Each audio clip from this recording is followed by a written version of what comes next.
Assalamualaikum warahmatullahi wabarakatuh. Kami dari kelompok 2 ingin mempresentasikan materi tentang pengelolaan dan penyusunan RPP.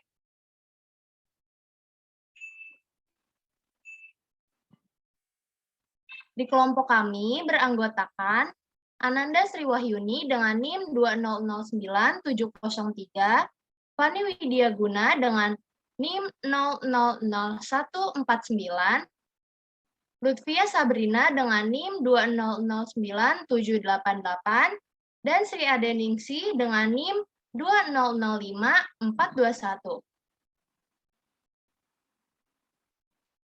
Yang pertama, ada pengertian pengelolaan penyusunan RPP. Akan dibacakan oleh saya sendiri, Lutfia Sabrina dengan NIM 2009788.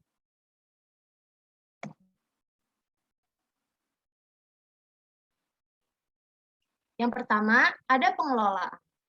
Pengelolaan adalah suatu rangkaian yang berintikan perencanaan, pengorganisasian, pergerakan, dan pengawasan dalam mencapai tujuan yang telah ditetapkan sebelumnya.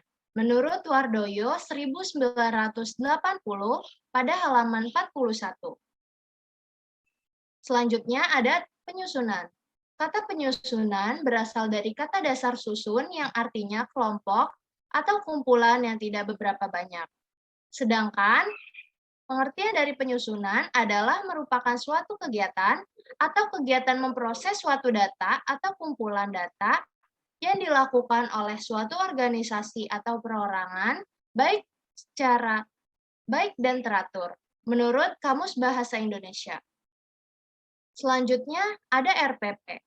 Rencana Pelaksanaan Pembelajaran atau RPP adalah rencana yang menggambarkan prosedur dan pengorganisasian pembelajaran untuk mencapai satu kompetensi dasar yang ditetapkan dalam standar isi dan dijabarkan dalam silabus. Menurut Kunandar, tahun 2011, halaman 263.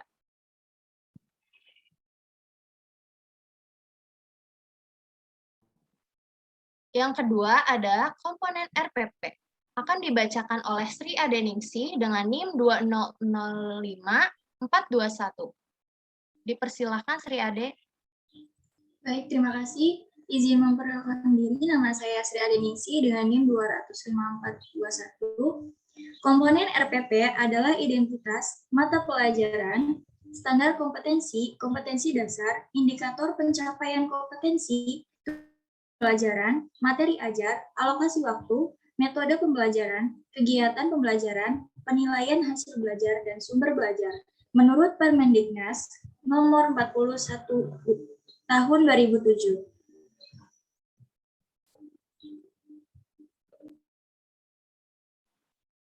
Yang ketiga ada langkah-langkah penyusunan RPP. Akan dibacakan oleh Fani Widiaguna dengan NIM 2001491 dan Sri Adeningsi dengan NIM 2005421. Untuk keduanya dipersilahkan. Yang pertama ada menuliskan identitas mata pelajaran yang dapat meliputi sekolah, mata pelajaran, tema, kelas atau semester, alokasi waktu.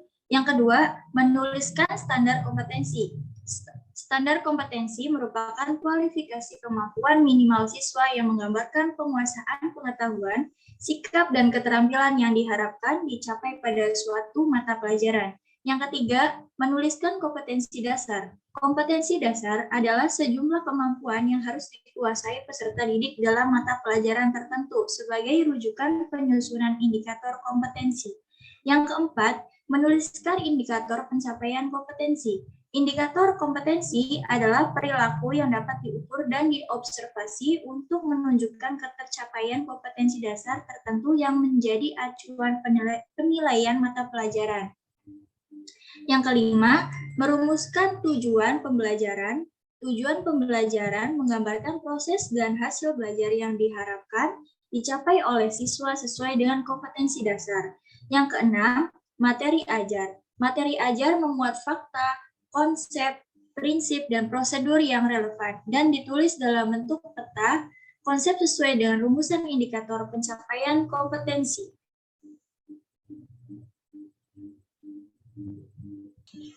Baik, selanjutnya akan dilanjutkan oleh saya. Sebelumnya izin memperkenalkan diri, nama saya Fani Widiaguna dengan NIM 2000149. Yang ketujuh, itu ada alokasi waktu. Alokasi waktu ditentukan sesuai dengan keperluan untuk pencapaian KD dan beban belajar. Lalu yang kedelapan, menentukan metode pembelajaran yang digunakan oleh guru untuk mewujudkan suasana belajar dan proses pembelajaran agar siswa mencapai KD atau indikator yang telah ditetapkan. Yang kesembilan, penilaian hasil belajar. Prosedur atau instrumen penilaian hasil belajar disesuaikan dengan indikator pencapaian kompetensi dan mengacu kepada standar penilaian. Yang ke-10, menentukan media, alat, atau bahan sumber belajar. Penentuan sumber belajar didasarkan pada SK serta KD, materi ajar, kegiatan pembelajaran, dan indikator pencapaian kompetensi. Dan yang terakhir itu, merumuskan kegiatan pembelajaran seperti pendahuluan. Yang pertama, pendahuluan merupakan kegiatan awal dalam suatu pertemuan pembelajaran yang ditujukan untuk membangkitkan motivasi dan memfokuskan perhatian peserta didik untuk berpartisipasi aktif dalam proses pembelajaran. Yang kedua, inti. Kegiatan inti merupakan proses pembelajaran untuk mencapai KD. Dan yang ketiga ada penutup. Penutup merupakan kegiatan yang dilakukan untuk mengakhiri aktivitas pembelajaran yang dapat dilakukan dalam bentuk rangkuman atau kesimpulan, penilaian dan refleksi, umpan balik, dan tindak lanjut.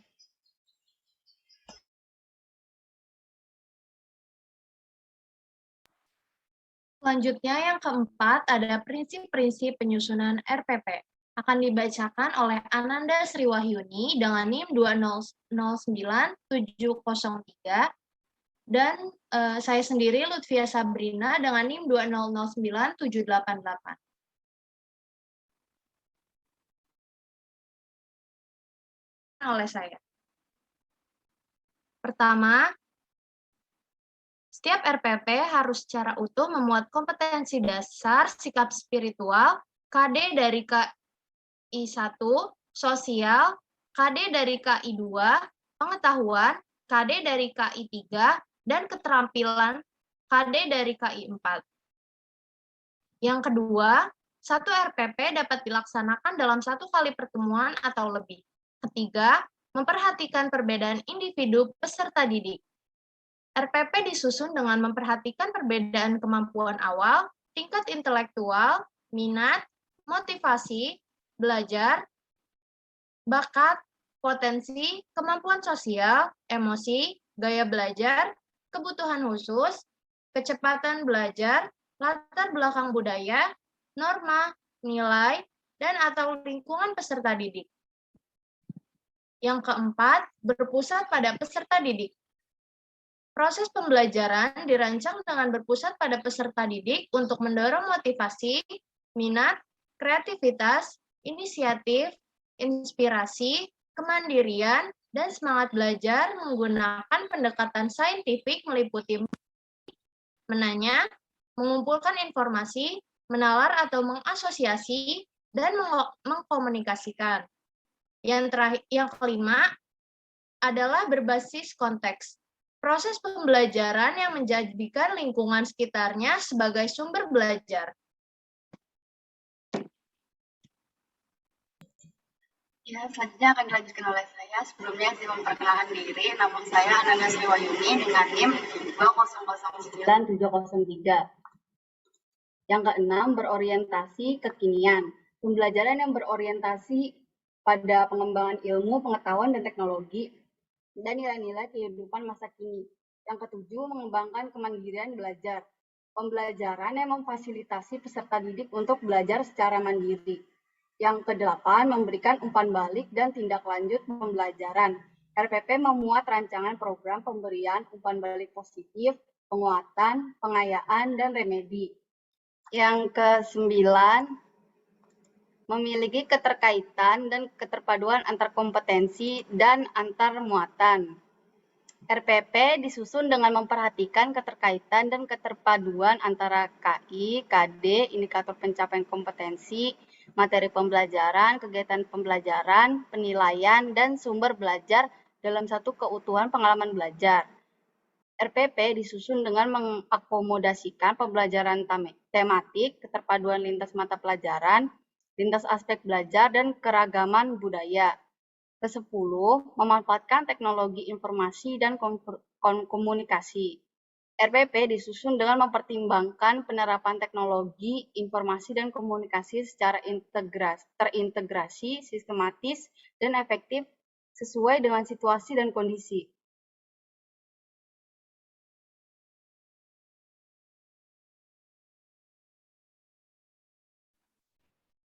Baik, sekian presentasi dari kelompok 2. Mohon maaf apabila banyak kesalahan. Kami ucapkan terima kasih. Wassalamualaikum warahmatullahi wabarakatuh.